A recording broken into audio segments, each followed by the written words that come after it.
әңгімем сонау Қарадырдың бөктерінен бастау алады. Оның сыр сақтаған ну орманы, төбесі көк тіреген таулары, еркелеп ескен салқын желі. Бұл киелі жер менің мекенім. Міне, мынау саған.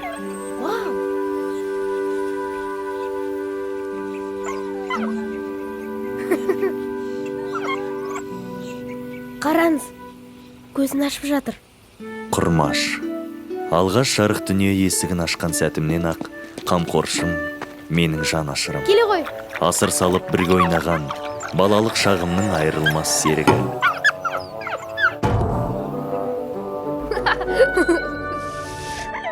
Мен осынау ғаламат әлеммен таныстырған алғашқы досым. Маған әлемде тек менімен Құрмаш қана бардай көрінді. Осылайша екеуміздің уайымсыз бақытты күндеріміз өтіп жатты. Бірақ әлгі түні айнала бейтаныс қара түнекке оранды.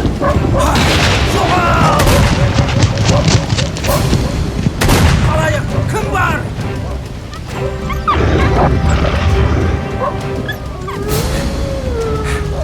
Құмдар!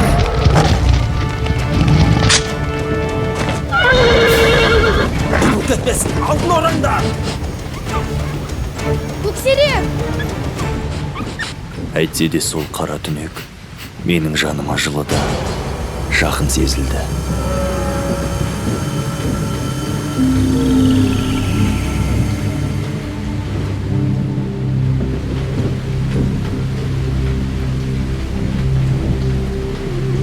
Ызғарлы түн өмірімді күрт өзгертті.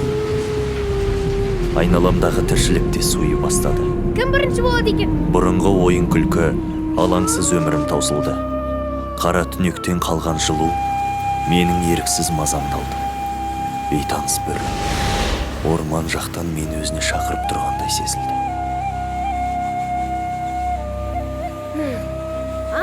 Қазір.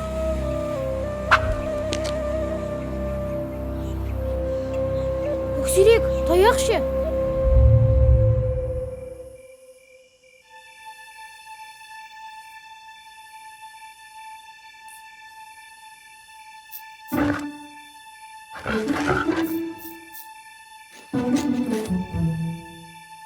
Әрбіріміздің осал жеріміз бар. Ал менің әлсіздігім ол ет. Шіркін, қарынның тоқ болғанына не жетсін.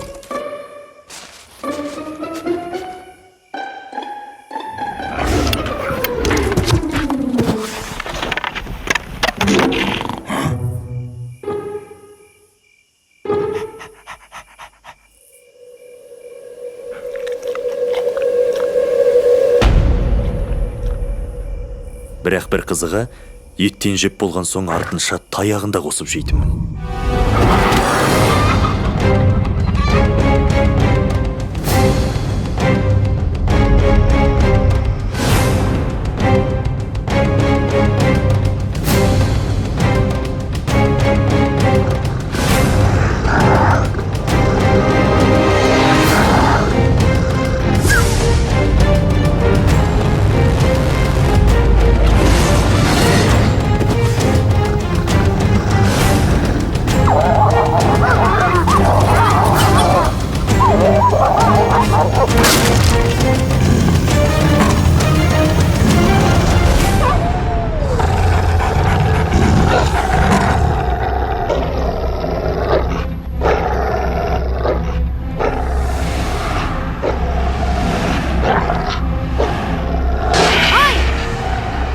Өлтір терісі сыпыру керек. Құрмаш, кет бұлай. Көке! Жібердейін саған жібермем. Тимеңіз оған! Тұр бұлай. Сол!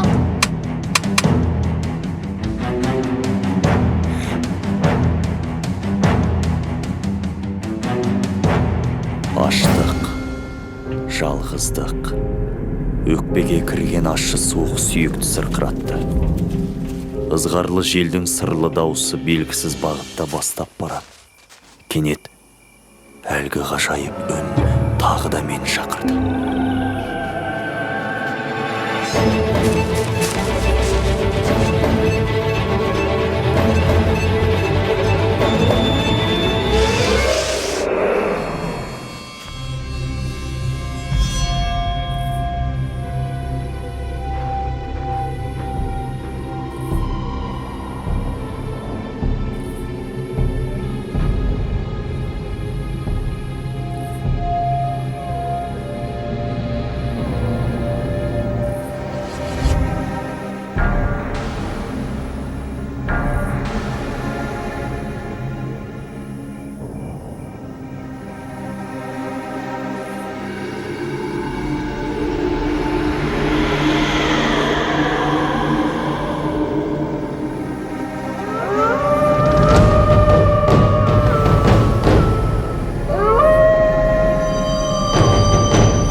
Бұл кім? Не қылған жан? Мұндай ғажайыпты мен бұрын соңды көрмеппін.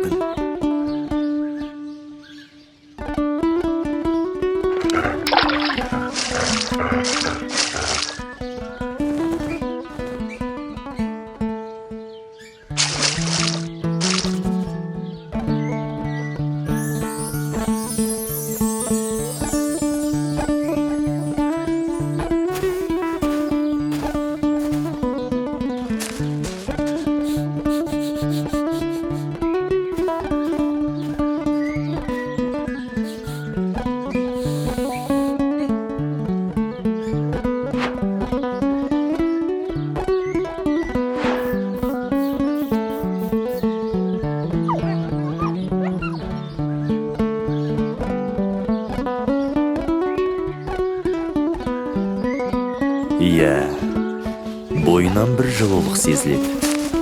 Бәлкім, мен ұзақ уақыт шақырып жүрген ғажайып үннің иесі де осы болар.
Кеудем қуыс, қара түнек. Еш нәрсе сезілмейді.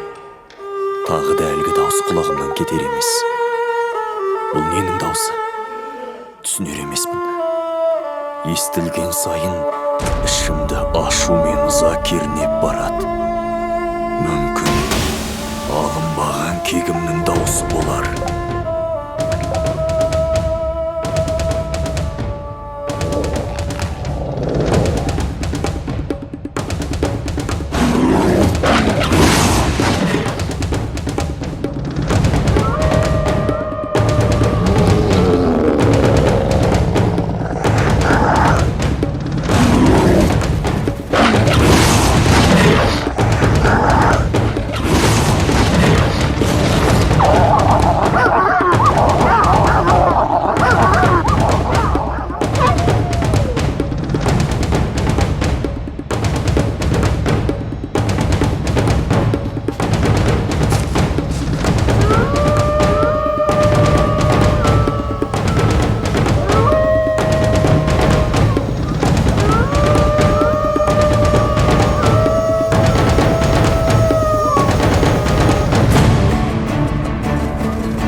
Көксерек.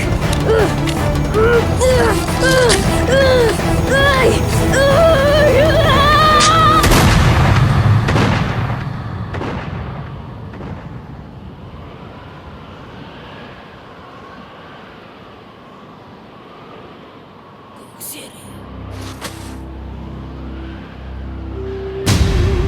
Құрмаш!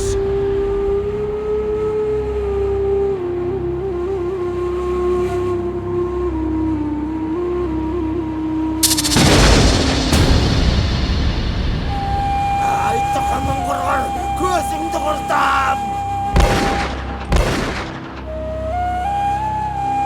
Енді түсіндім. Сонау түннен бері мені еліртіп шақырып жүрген ғажайып үн. Кіршіксіз таза табиғатымның, қайтпас қайсар айбатымның, еш нәрсе тең келмес еркіндігімнің үні.